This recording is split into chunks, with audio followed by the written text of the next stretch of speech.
I told you they were afraid. I told you guys they were afraid. You know, according to psychologists, there are 4 common responses to fear, the 4 F's: fight, flight, freeze, and fawn. Now, fawning is reacting in a people-pleasing way in order to avoid conflict. Obviously, we have not seen this reaction from the mainstream media when it comes to Donald Trump. Flight, that obviously means running away from the fear. Now, we have seen numerous examples of this over the years. Celebrities and woke media personalities threatening to leave the country if the Trumper is reelected. Unfortunately for us normal people, they never followed through on their threats. Now, the freezing response, it's what we saw Monday night from our fearless leader, John Biden. I showed you guys the footage yesterday where Johnny B. Biden was paralyzed by fear, worrying that if Trump gets reelected, Johnny B. could spend the remainder of his twilight years sharing a cell with his baby boy, Hunter B. Biden. Right now, the response to the overwhelming fear that is prevalent throughout the mainstream media, it's fight. They are doing everything they can to convince you not to vote for the Trumper. Now, oddly enough, the side effects to fear, they are eerily similar to the side effects of stage 4 OMB. Orange Man bad!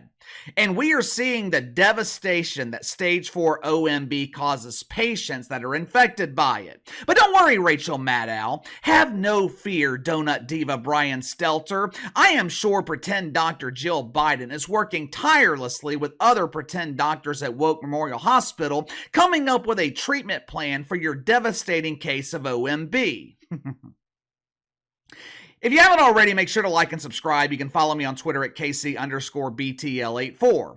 Last week, Donald Trump was interviewed by a real doctor, Dr. Phil. Now, Philip, he has been on a real roll recently. Ever since he escaped the corporate oppression of working under Oprah, Dr. Phil, he's become a beacon of common sense. If you haven't checked out his channel here on YouTube, I highly recommend it. But anyway, last week, he interviewed Donald Trump. During the interview, the topic of revenge came up. Dr. Phil told the Trumper that he wouldn't have time to seek revenge if he gets a second term. If there's one thing about the Trumper, it's the fact that he makes really good use of his time. If anyone should have a reason to seek revenge, it's Donald Trump. I mean, seriously, would anyone blame him? Just think about everything they have put him through. Trump told Philip that sometimes revenge can be justified. Now, that doesn't mean he is seeking revenge. That doesn't mean he is conspiring against deacons at Woke United Methodist. It simply means that sometimes revenge is justified.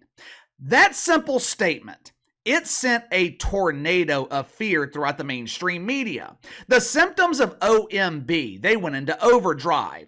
It all started Monday when Rachel Maddow was interviewed by CNN for their newsletter, Unreliable Sources. Now, this interview, it was conducted by some dork named Oliver Darcy. I'm struggling to understand why Rachel Maddow would waste her time being interviewed by a CNN newsletter.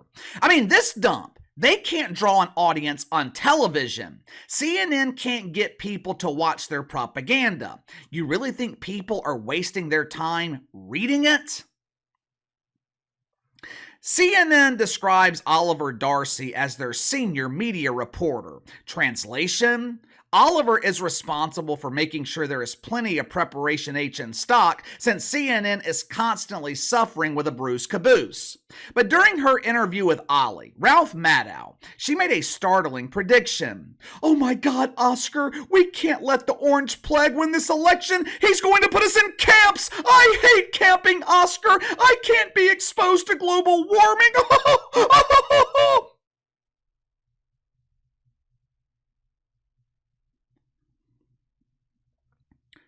According to Rachel Maddow, Donald Trump, he is going to put his political enemies in camps.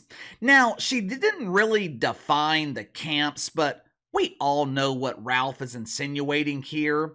The woke media, they have spent the last few months preparing this narrative by comparing Donald to Adolf, which, by the way, Netflix just released a documentary on Adolf. It is absolutely fascinating. If you haven't seen it already and you're a history nerd like I am, I highly recommend it. But it's not just the woke media at perilous risk if Donald Trump is reelected. According to Rachel Maddow, politicians on the Republican side, they should be just as fearful. Look at what happened to Mike Spence. He and Trump were brothers. They were goombas. And the orange man tossed Spence out like a piece of trash to be collected by the dump divers in the WNBA.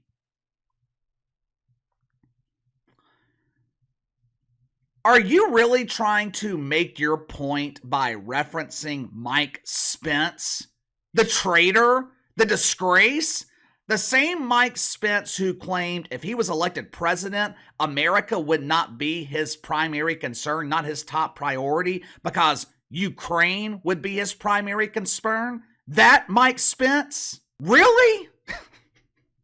Rachel Maddow also claimed that Trump would enforce the Insurrection Act on his first day in office and weaponize the military against civilians.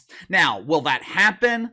Doubtful. But I'm sure people living in Minneapolis in the summer of 2020, or Seattle, or Portland, or Chicago, I'm sure there were times during the summer of woke love they wish the military had gotten involved. Rachel Maddow, she is not the only person in the mainstream media living life in a constant state of fear. The other night on CNN, we were treated to the immaculate return of the donut diva, Brian Stelter. Now, my inside sources, they are telling me the stock price of Dunkin' Donuts, it increased 10 points when Brian Stelter returned to CNN. For those that don't know, the donut diva, he was fired by CNN a couple of years ago after years of huge embarrassing failure. Last night, me and the wife were watching Fox News and they damn near broke my TV by putting a picture of Brian Stelter on the screen. You know how with most pictures you see the person in the middle of the frame and then you can see the background behind them? That is not the case with the Donut Diva. Fox put a picture of Brian Stelter on the screen and all you could see was a big bald dome with a smile that scared women across the country.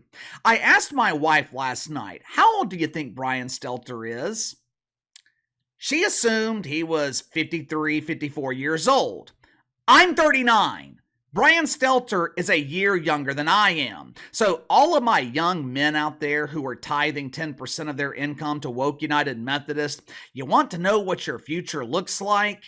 Keith Olbermann, Kitty Poo, and Brian Stelter. Tuesday night, Brian Stelter appeared on CNN with Abby Phillip, the same Abby Phillip who was born without the S in her last name. They were talking about the unreliable sources interview with Rachel Maddow. Now you would think this would be the leading story on the show, but CNN had to wait 40 minutes into the program because Brian Stelter was in catering finishing off the supersized glazed stick. The Donut Diva, he wants you to know he's very concerned. Watch for yourself.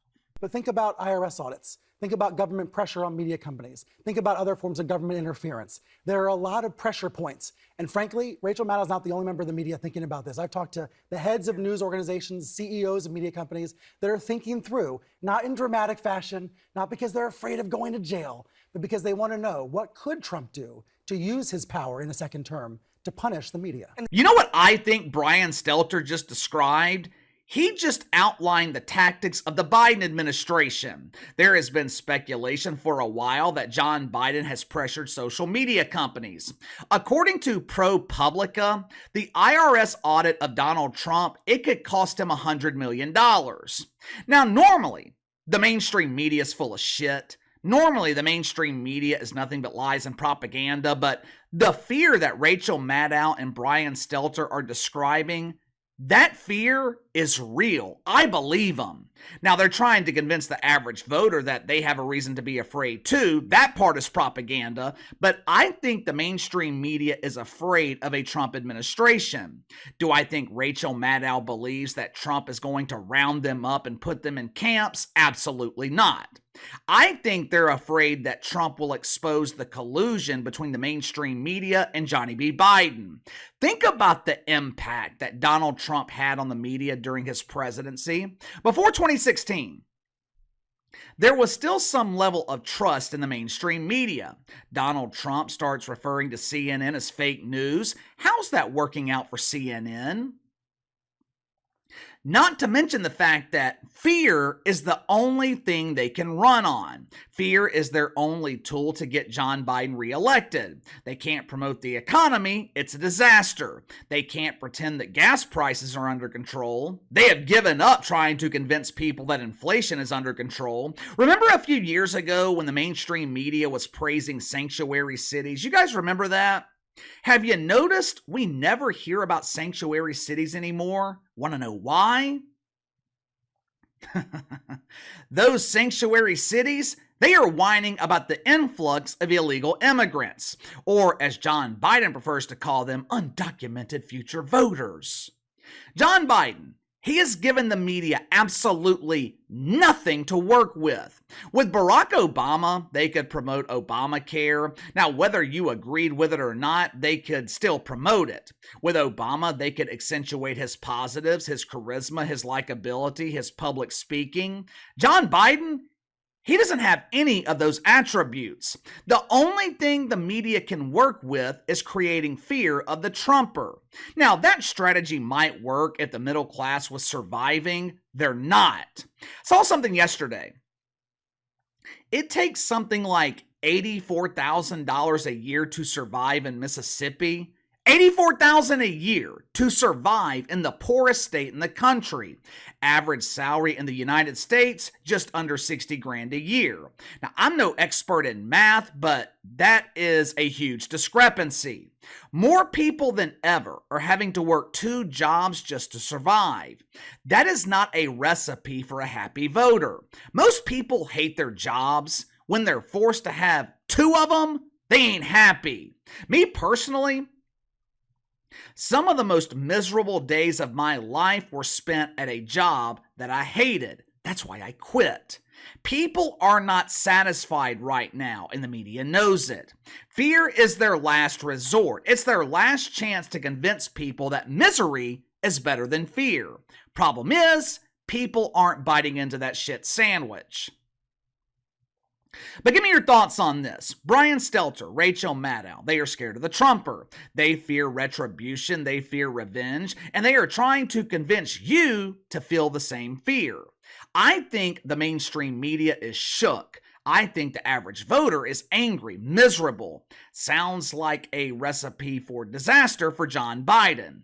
What do you think? Sound off in the comments below. Like, subscribe, share the video. Appreciate your support. Best way to contact me is by email at btlkc84@gmail.com, and I'll see you guys tomorrow.